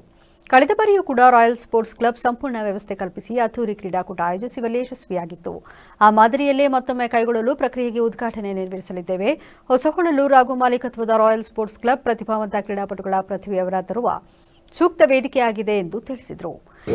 ಕ್ರೀಡಾ ಮನೋಭಾವನೆ ಮೂಡಿಸಿ ಇವತ್ತು ಈ ಕ್ಲಬ್ನಲ್ಲಿ ನಡೆಸ್ತಾ ಇರ್ತಕ್ಕಂಥ ಈ ಸ್ಪೋರ್ಟ್ಸ್ನಲ್ಲಿ ಏನು ಈ ಕ್ರೀಡಾಪಟುಗಳಿದ್ದಾರೆ ಇವತ್ತಿನ ದಿನದಲ್ಲಿ ನಡ್ಕೊಂಡು ಹೋಗ್ತಾ ಇರುವಂತಹ ಈ ಕ್ರಿಕೆಟ್ ಈಗಿನ ಈ ಕ್ರೀಡಾಪಟುಗಳ ದೈಹಿಕವಾದಂತಹ ಈ ಸ್ಪೋರ್ಟ್ಸ್ನಲ್ಲಿ ಇವತ್ತು ಏನು ನಡೆದಿರ್ತಕ್ಕಂಥ ಈ ಸುಂದರ ಸಮಾರಂಭದ ಎಲ್ಲ ಕ್ರೀಡಾಪಟುಗಳಿಗೆ ಸ್ವಾಗತವನ್ನು ಕೋರ್ತಾ ಈ ಕ್ಲಬ್ನ ಏನು ಈ ಮಂಗಳವನ್ನು ವಹಿಸಿಕೊಂಡು ಮಾಡ್ತಾ ಇರ್ತಕ್ಕಂಥ ಇವತ್ತಿನ ದಿನದಲ್ಲಿ ಈ ಸ್ಪೋರ್ಟ್ಸ್ ಮಾಡಬೇಕಾದ್ರೆ ಎಲ್ಲ ಒಂದು ಸೌಜನ್ಯತೆ ಸೌಭಾಗ್ಯತೆ ಎಲ್ಲ ಕೂಡಿ ಮಾಡುವಂಥದ್ದು. ಯಾಕೆಂದ್ರೆ ಯಾವುದೇ ಒಂದು ಕಾರ್ಯಕ್ರಮ ಮಾಡಬೇಕಾದ್ರೆ ಬಹಳ ಒಂದು ವಿಚಾರವಾದಿಗಳು ಇದರಿಂದಲೇ ತಿಳ್ಕೊಂಡು ಮಾಡಬೇಕು. ಯಾಕೆಂತಂದ್ರೆ ಇವತ್ತಿನ ವಾತಾವರಣಗಳು ಯಾವ ತರ ಇದೆ ನೋಡ್ತಾ. ಈ ಸಂದರ್ಭದಲ್ಲಿ ರಾಯಲ್ ಸ್ಪೋರ್ಟ್ಸ್ ಕ್ಲಬ್ ವ್ಯವಸ್ಥಾಪಕ ಹೊಸಹೊಳಲು ರಘು, ನ್ಯೂ ಅಪೂರ್ವ ಆಸ್ಪತ್ರೆಯ ಸಹ ವ್ಯವಸ್ಥಾಪಕ ಅವಿನಾಶ್, ಹೊಸಹೊಳಲು ಮಾರುತಿ ಯುವಕರ ಸಂಘದ ಅಧ್ಯಕ್ಷ ಶ್ರೀನಿವಾಸ್ ಸೇರಿದಂತೆ ಕ್ರೀಡಾಪಟುಗಳು ಹಾಜರಿದ್ದರು. ಕೊಪ್ಪಳ ಜಿಲ್ಲೆಯ ಕುಕನೂರು ತಾಲೂಕಿನ ಪತ್ರಕರ್ತರಿಗೆ ಅಗತ್ಯವಾಗಿರುವ ಪತ್ರಿಕಾ ಭವನ ಹಾಗೂ ಪತ್ರಿಕಾ ನಿವೇಶನ ಒದಗಿಸಲು ಸಂಬಂಧಿಸಿದ ಜನಪ್ರತಿನಿಧಿಗಳ ಮೇಲೆ ಒತ್ತಡ ಹೇರಲು ಪ್ರಯತ್ನಿಸುವುದಾಗಿ ಜಿಲ್ಲಾ ಕಾರ್ಯನಿರತ ಪತ್ರಕರ್ತರ ಸಂಘದ ಸದಸ್ಯ ಅಲ್ಲಾವುದ್ದೀನ್ ಎಂಇ ತಿಳಿಸಿದರು. ಕುಕನೂರು ಪ್ರವಾಸಿ ಮಂದಿರದಲ್ಲಿ ನೂತನವಾಗಿ ಆಯ್ಕೆಯಾದ ಸಂಘದ ಜಿಲ್ಲಾ ಸದಸ್ಯರಿಗೆ ಸತ್ಕಾರ ಸ್ವೀಕರಿಸಿ ಮಾತನಾಡಿದ ಅವರು, ಪತ್ರಕರ್ತರು ತಮ್ಮ ಜೀವನ ತ್ಯಾಗ ಬಲಿದಾನ ಮಾಡಿ ವೃತ್ತಿ ಘನತೆ ಹೆಚ್ಚಿಸಲು ನಿತ್ಯವೂ ಹೋರಾಡುತ್ತಿರುತ್ತಾರೆ. ಅವರಿಗೆ ಅಗತ್ಯ ಸೌಲಭ್ಯ ಒದಗಿಸಲು ಎಲ್ಲರೂ ಶ್ರಮಿಸೋಣ ಎಂದು ಹೇಳಿದರು. ನಾವು ಹಿಂಗೆ ಅನ್ಕೊಂಡ್ರ ಅಲ್ಲೆಲ್ಲೋ ಅದ್ರ ಸಲುವಾಗಿ 1,000 ರೂಪಾಯಿ ಖರ್ಚು ಮಾಡಿ ಕಾರವರೆಗೆ 1,000 ರೂಪಾಯಿ ಖರ್ಚು ಮಾಡಿ ಆಮೇಲೆ ಅಲ್ಲಿರ್ತಕ್ಕಂಥ ಎಲ್ಲರಿಗೂ ಚಹಾ ಕುಡಿಸಿ ಅಲ್ಲಿರ್ತಕ್ಕಂಥ ಎಲ್ಲರಿಗೂ ವಿಶ್ವಾಸಕ್ಕೆ ತೆಗೆದುಕೊಂಡು ಇದರ ಅರ್ಥ ಏನಂದ್ರೆ ಒಂದು MLA MP ಮಾಡಿರ್ತಕ್ಕಂಥ ಕೆಲಸ ಮಾಡ್ತಾರೇನೋ ಅನ್ನೋ ಅನುಭವಕ್ಕೆ ಬಂದ್ಬಿಡ್ತಾನೆ. ಹೀಗಾಗಿ ನಾನು ಪ್ರತಿಜ್ಞೆ ಮನಸ್ಸಿನೊಳಗೆ ಪ್ರತಿಜ್ಞೆ ಮಾಡಿದೆ, ನಮ್ಮ ತಾಲೂಕಿಗೆ ನನ್ನನ್ನು ಯಾರಿನಿಂದ ನನ್ನ ಎಲ್ಲ ಆತ್ಮೀಯರು ನನಗೆ ಯಾವ ರೀತಿ ನನಗೆ ಆರಿಸಿ ನನಗೆ ಕರ್ಕೊಂಡು ಹೋಗಿ ಇಲ್ಲಿ ಕೊಪ್ಪಳ ಬಿಟ್ಟು ಬಂದಾರ, ಅಲ್ಲಿಂದ ಬರ್ಬೇಕಾದ್ರೆ ನಾನು ಬರೇ ಕೈಲಿ ಬರೋದಿಲ್ಲ, ಯಾವುದೇ ಉತ್ತಮವಾದ ಕೆಲಸವನ್ನು ಮಾಡಿಕೊಂಡೆ ನಾನು ಬರಬೇಕು ಅಂತೇಳಿ ಅಲ್ಲಿಂದ ನಾನು ಪ್ರತಿಜ್ಞೆ ಮಾಡಿದ್ದೀನಿ. ಈಗೆಲ್ಲ ನನ್ನ ಒಂದು ಉದ್ದೇಶ ಏನಿದೆ ಅಂದರೆ, ಒಂದು ನಿಲುವು ನನ್ನದೇನೆಂದರೆ, ಇಲ್ಲಿರ್ತಕ್ಕಂಥ ಕುಕನೂರು ತಾಲೂಕಿನಲ್ಲಿರ್ತಕ್ಕಂಥ ಎಲ್ಲ ಪತ್ರಕರ್ತರಿಗೂ ನಿವೇಶನಗಳು ಬರಬೇಕು. ಹೀಗಾಗಿ ಆ ನಿವೇಶನದ ಬಗ್ಗೆ ಅಲ್ಲಿ ನಾನು ಕೂಗೆತ್ತೇನೆ. ಅಲ್ಲಿ ಅಕಸ್ಮಾತ್ ಅಲ್ಲಿ ಒಂದು ವೇಳೆ ನಮಗೆ ಸಕಾರಾತ್ಮಕವಾಗಿ ನನ್ನ ಪ್ರತಿಕ್ರಿಯೆ ಆಗಿದ್ದರೆ. ಜಿಲ್ಲಾ ಸಮಿತಿ ಸದಸ್ಯ ಬಸವರಾಜ್ ಕುಡ್ಲಿ, ಸಂಘದ ಅಧ್ಯಕ್ಷ ನಾಗರಾಜ್ ಬೆಣಕಲ್, ಬಸವರಾಜ್ ಕೋನಾರಿ, ಮುರಾರಿ ಭಜಂತ್ರಿ, ರವಿ ಆಗೋಲಿ, ಅಮರೇಶ್ವರ ಸ್ವಾಮಿ ಸೇರಿದಂತೆ ಇತರರು ಪಾಲ್ಗೊಂಡಿದ್ದರು. ಕೊಪ್ಪಳ ಜಿಲ್ಲೆ ಯಲಬುರ್ಗಾ ಪಟ್ಟಣದಲ್ಲಿ ಭಾರತೀಯ ಕಿಸಾನ್ ರೈತ ಸಂಘದ ನಾಮಫಲಕ ಕಾರ್ಯಕ್ರಮ ಜರುಗಿತು. ನಾಮಫಲಕ ಅನಾವರಣ ನೆರವೇರಿಸಿ ಮಾತನಾಡಿ, ರೈತರು ತಮ್ಮ ಹಕ್ಕುಗಳಿಗಾಗಿ ಹೋರಾಡಬೇಕಾದ ಅನಿವಾರ್ಯತೆ ಇದೆ. ಇಂದಿನ ದಿನಗಳಲ್ಲಿ ರೈತರು ಮೆಕ್ಕೆಜೋಳ ಮತ್ತು ಕಬ್ಬಿನ ಬೆಲೆ ನಿಗದಿತ ಅವಧಿಯಲ್ಲಿ ದೊರಕದ ಪರಿಣಾಮ ಬೆಳೆದ ಬೆಳೆಗೆ ಬೆಲೆ ದೊರಕದ ಹಿನ್ನೆಲೆಯಲ್ಲಿ ಬೀದಿಗೆ ಚೆಲ್ಲುವಂತಾಗಿದೆ. ಸಿಎಂ ಸಿದ್ದರಾಮಯ್ಯ ಅವರು ರೈತರ ಹಿತಾಸಕ್ತಿ ಕಾಪಾಡಬೇಕೆಂದು ಒತ್ತಾಯಿಸಿದರು.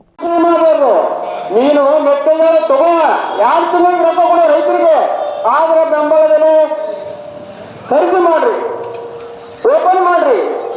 ಒಂದಲ್ಲ ಎರಡಲ್ಲ, ರೈತ ಸಂಘ ಅಂದ್ರ ಬರೇ ಕಾಗದೊಳಗ ಅವ್ರ ಮಾತು ಕೇಳಿ ಹೂ ಅಂತೇಳ್ರಿ, ಅವ್ರ ಕೆಲಸ ಮಾಡ್ರಿ. ರೈತರ ಮುಟ್ಟು ಯಾವ ರಾಜಕಾರಣ ಏನು ಮಾಡಕ್ಕಾಗಲ್ಲ. ರೈತರ ಬಿಟ್ಟು ಅಂದ್ರ ಯಾವ ರಾಜಕಾರಣ ಮುಂದೆ ಬರಕ್ಕಾಗಲ್ಲ. ಏನಿದ್ರು ರೈತನೇ ಮತ್ತೆ ಪ್ರಮುಖ. ನಮ್ಮ ದೇಶದೊಳಗ ಪ್ರಜಾಪ್ರಭುತ್ವ ನಮ್ಮ ರೈತರಿಗೆ ಆಗುತ್ತ ಅನ್ಯಾಯ ಯಾರಿಗೂ ಆಗೋದಿಲ್ಲ ದೇಶದೊಳಗ. ಯಾಕಂದ್ರ ಆ ಕಷ್ಟಪಟ್ಟಿರ್ತಾನ, 4-5 ತಿಂಗಳ ಬೆಳೆದಿರ್ತಾನ. ಆದ್ರೆ ಆತನ ಬೆಳೆಗೆ ಅದು ಬೆಲೆ ಬರಲ್ಲ ಅಂದ್ರ ಏನ್ ಮಾಡ್ಬೇಕಪ್ಪ? ಹೀಗಾಗಿ ಎಷ್ಟೋ ಜನ ರೈತರು ಬೀದಿಗೆ ಹಾಕ್ತಾರೆ. ಮೆಕ್ಕೆಜೋಳ ಬೀದಿಗೆ ಹಾಕಿ ಯಾವಾಗ ಬರಲಿ ಎಲ್ಲ ಬಿತ್ತಿಗೆ ಬಿಡೋದು ಬಿಡ್ತಾರೆ ಪಾಪ. 4-5 ತಿಂಗಳಲ್ಲಿ ಮತ್ತು ಹೆಂಡ್ರು ಉನ್ನೋತ ಹಾಕಿದ್ದು ಎಲ್ಲಾ ಬೆಳೆಯನ್ನು ಬೆಳೀತಾರೆ. ಮುಖಂಡರಾದ ಸಿದ್ದಪ್ಪ ದಂಡಿನ, ಜಗದೀಶ ಸಂಕನಗೌಡ್ರ, ಹಮರೀಶ ಹುಬ್ಬಳ್ಳಿ, ಪಾರ್ಥಗೌಡ್ರ, ಬಸವರಾಜ್ ಕುಳಗಳಿ ಇತರರು ಹಾಜರಿದ್ದರು.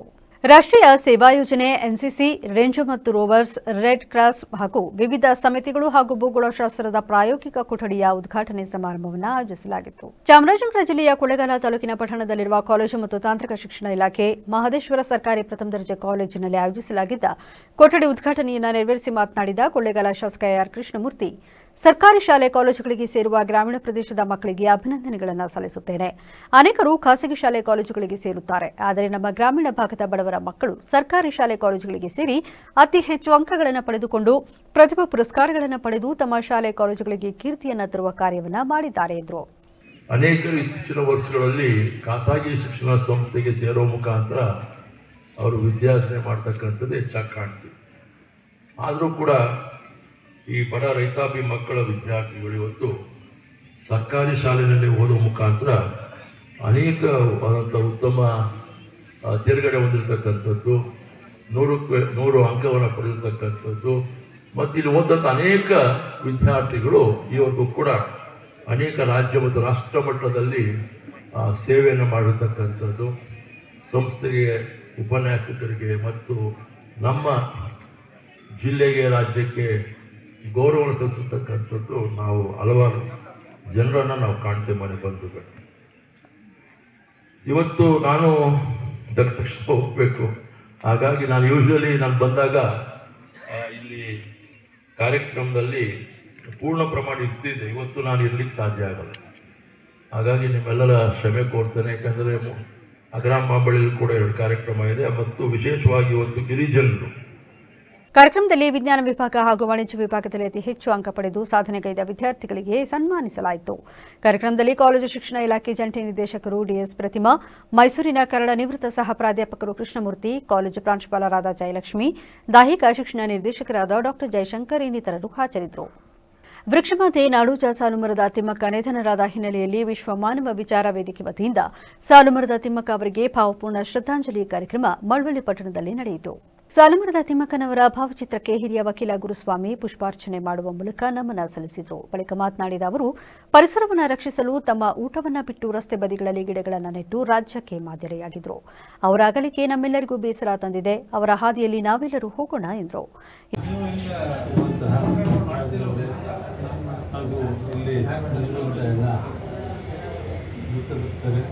ಈ ದಿವಸ ನಮಗೆಲ್ಲ ಗೊತ್ತಿರೋ ಮಟ್ಟಿಗೆ ಸಾಲುಮರದ ತಿಮ್ಮಕ್ಕ ಅವರು 15/11/25 ಜನಿಸಿದ್ದೇವರು.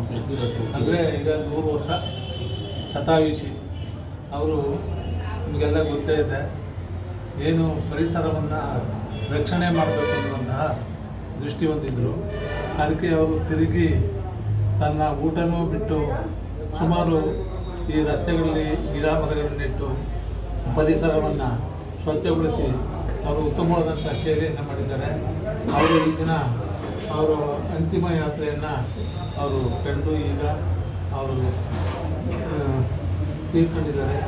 ಅವರ ಕುಟುಂಬಕ್ಕೆ ಮತ್ತು ಅವರ ಸಂತತಿಗೆ ದೇವರು ಒಳ್ಳೇದು ಮಾಡಿ ಅಂತೇಳಿ ನಾನೊಂದು ಈ ಸಮಾರಂಭದಲ್ಲಿ ಭಕ್ತಿ ಪೂರ್ವದಿಂದ ನಾನು ನಮಸ್ಕಾರ. ಈ ವೇಳೆ ವಿಶ್ವ ಮಾನವ ವಿಚಾರ ವೇದಿಕೆ ಅಧ್ಯಕ್ಷ ಬಂಕ್ ಮಹದೇವ, ಕಾರ್ಯದರ್ಶಿ ಭರತ್ ರಾಜ್, ಲಿಂಗರಾಜಮೂರ್ತಿ, ಸತೀಶ್ ಸೇರಿದಂತೆ ಹಲವರು ಹಾಜರಿದ್ದರು. ಹಸಿರಿದ ಗುಡ್ಡೇನಹಳ್ಳಿ ಗ್ರಾಮಸ್ಥರ ವತಿಯಿಂದ ಪ್ರೀತಂ ಜೇಗೌಡರ 44ನೇ ಹುಟ್ಟುಹಬ್ಬದ ಪ್ರಯುಕ್ತ ಗ್ರಾಮಸ್ಥರೆಲ್ಲರೂ ಸೇರಿ ಸಿಹಿ ಹಂಚಿ ಸಂಭ್ರಮಿಸಿದರು. ಗ್ರಾಮಸ್ಥರಿಂದ ಅನ್ನದಾನವನ್ನು ಏರ್ಪಡಿಸಲಾಗಿತ್ತು. ಈ ಸಂದರ್ಭದಲ್ಲಿ ಗುಡ್ಡೇನಹಳ್ಳಿಯ ರಂಗಸ್ವಾಮಿ, ಆನಂದ್, ಪ್ರತಾಪ್, ಗೋವಿಂದ, ನಾರಾಯಣ, ರಘು, ಮಧು, ಶಿವ ಹಾಗೂ ಗುಡ್ಡೇನಹಳ್ಳಿ ಗ್ರಾಮಸ್ಥರು ಇತರರು ಹಾಜರಿದ್ದರು. ಇವತ್ತು ನಮ್ಮ ತಾಲೂಕಿನ ಮಾಜಿ ಶಾಸಕರಾದಂಥ ರಾಜ್ಯ ಪ್ರಧಾನ ಕಾರ್ಯದರ್ಶಿಗಳಾದಂಥ ಶ್ರೀ ಪ್ರೀತಂ ಗೌಡರವರ 44ನೇ ಹುಟ್ಟುಹಬ್ಬವನ್ನು ನಮ್ಮ ಗ್ರಾಮಸ್ಥರುಗಳೆಲ್ಲ ಸೇರಿ ಆಚರಿಸ್ತಾ ಇರೋದ್ರಿಂದ ಅವರಿಗೆ ತಾಯಿ ಹಾಸನಾಂಬೆ ಹಾಗೂ ನಮ್ಮ ಗ್ರಾಮದ ಮಾರಮ್ಮ ತಾಯಿ ಆಂಜನೇಯ, ಲಕ್ಷ್ಮೀ ವೆಂಕಟೇಶ್ವರ ಸ್ವಾಮಿ ಅವರು ಆಯಸ್ಸು, ಆರೋಗ್ಯ, ಐಶ್ವರ್ಯ ಕೊಟ್ಟು ಅವರಿಗೆ ಇನ್ನೂ ಹೆಚ್ಚಿನ ಶಕ್ತಿ ಕೊಟ್ಟು ಅಧಿಕಾರ ಕೊಟ್ಟು ಇನ್ನು ನಮ್ಮ ಜಿಲ್ಲೆಯ ಅಭಿವೃದ್ಧಿಗೆ ಯಶಸ್ವಿಯಾಗಿ ಅಭಿವೃದ್ಧಿ ಪಡಿಸೋಕ್ಕೋಸ್ಕರ ಇನ್ನೂ ಹೆಚ್ಚಿಗೆ ಶಕ್ತಿ ಕೊಡ್ಲಿ ಅಂತ ತಾಯಿ ಬೇಡ್ಕೊಂಡು ಇಡೀ ಗ್ರಾಮಸ್ಥರೆಲ್ಲ ಸೇರ್ಕೊಂಡು ಇವತ್ತು ಕೇಕ್ ಕಟ್ ಮಾಡಿಸಿ ಗ್ರಾಮಸ್ಥರಿಗೆಲ್ಲ ಅನ್ನದಾನ ಎಲ್ಲ ಏರ್ಪಡಿಸಿದೀವಿ. ಆದ್ರಿಂದ ಎಲ್ಲ ಗ್ರಾಮಸ್ಥರು ನಮಗೆ ಇವತ್ತು ಸಹಕರಿಸಿದ್ರಿಂದ ಅವ್ರಿಗೆಲ್ಲ ಧನ್ಯವಾದಗಳು. ಹಾಗೆ ಪ್ರೀತಂ ಗೌಡ್ರಿಗೂ ನಮ್ಮ ಧನ್ಯವಾದಗಳು. ಏನೇನು ಇವತ್ತು ಹಮ್ಮಿಕೊಂಡಿದ್ದೀರಾ? ಇವತ್ತು ಅದೇ ಅನ್ನದಾನ. ಹೊಳೆನರಸೀಪುರ ತಾಲೂಕಿನ ಹಳ್ಳಿಮೈಸೂರು ಹೋಬಳಿಯ ಆನೆಕನ್ನಂಬಾಡಿ ಗ್ರಾಮ ಪಂಚಾಯಿತಿ ವ್ಯಾಪ್ತಿಯ 9 ಹಳ್ಳಿಗಳಿಂದ ಜಾತ್ರಾ ಮಹೋತ್ಸವ ಕಾರ್ಯಕ್ರಮವನ್ನು ಸಡಗರ ಸಂಭ್ರಮದಿಂದ ಆಚರಿಸಲಾಯಿತು. ಈ ಕಾರ್ಯಕ್ರಮದಲ್ಲಿ ಆನೆಕನ್ನಂಬಾಡಿ ಗ್ರಾಮದ ಯುವಕರುಗಳಾದ ರಮೇಶ್, ಸೋಮಶೇಖರ್, ನಂಜುಂಡ, ಕರುಣೇಶ್, ಸತೀಶ್, ರವಿ ಹಾಗೂ ಹಲವರು ಯುವಕರು ಹಾಗೂ ಊರಿನ ಯಜಮಾನರು ಭಾಗವಹಿಸಿದ್ರು. ಈ ಕಾರ್ಯಕ್ರಮ ಯಶಸ್ವಿಗೊಳಿಸಿದ ಹಳ್ಳಿ ಮೈಸೂರು ಪೊಲೀಸ್ ಠಾಣೆಯ ಪೊಲೀಸ್ ಸಬ್ ಇನ್ಸ್ಪೆಕ್ಟರ್ ನವ್ಯ ಹಾಗೂ ಸಿಬ್ಬಂದಿ ವರ್ಗದವರಿಗೆ ಅಭಿನಂದನೆಗಳನ್ನು ತಿಳಿಸಲಾಯಿತು. ಈಗ ಮತ್ತೊಮ್ಮೆ ಹೆಡ್ಲೈನ್ಸ್. ಮಣ್ಣಲ್ಲಿ ಮಣ್ಣಾದ ವೃಕ್ಷಮಾತೆ ಸಾಲು ಮರದ ತಿಮ್ಮಕ್ಕ ಜ್ಞಾನ ಭಾರತಿ ಕಲಾ ಗ್ರಾಮದಲ್ಲಿ ನೆರವೇರಿತು ಅಂತ್ಯಕ್ರಿಯೆ. 3 ಸತ್ತು ಕುಶಾಲತೋಪು ಸಿಡಿಸಿ ಸರ್ಕಾರಿ ಗೌರವ ಸಲ್ಲಿಸಿದ ಪೊಲೀಸರು. ಪತ್ರಿಕಾ ರಂಗದಲ್ಲಿ ಗಣನೀಯ ಸಾಧನೆ, ಜಗದೀಶ್ ಚೌಡವಳ್ಳಿ ಅವರಿಗೆ ಎಂಸಿಎ ವತಿಯಿಂದ ಸನ್ಮಾನ. ಶಿಕ್ಷಣ ಸಂಸ್ಥೆಗಳ ಅಭಿವೃದ್ಧಿಗೆ ಹೆಚ್ಚಿನ ಗಮನ ವಹಿಸುವುದಾಗಿ ಹೇಳಿಕೆ. ಪೈಪ್ಲೈನ್ ಕಾಮಗಾರಿಯಿಂದ ರಸ್ತೆ ಹಾನಿ, ಕುಡಿಯುವ ನೀರಿನ ಯೋಜನೆಯ ಅಡಿಯಲ್ಲಿ ಅಂಡರ್ ಗ್ರೌಂಡ್, ಸ್ಥಳೀಯ ಸಾರಿಗೆ ವ್ಯವಸ್ಥೆಗೆ ಗಂಭೀರ ತೊಂದರೆ, ಸಾರ್ವಜನಿಕರಿಂದ ಆಕ್ರೋಶ. ಇದಾಗಿತ್ತು ಇಲ್ಲಿವರೆಗಿನ ನ್ಯೂಸ್ ಅಪ್ಡೇಟ್ಸ್. ನಿರಂತರ ಸುದ್ದಿಗಾಗಿ ನೋಡ್ತಾ ಇರಿ ವಿವಿಸಿ ನ್ಯೂಸ್. ಇದು ಜನರ ಧ್ವನಿ, ಸತ್ಯದ ಕಡೆ ನಮ್ಮ ನಡೆ.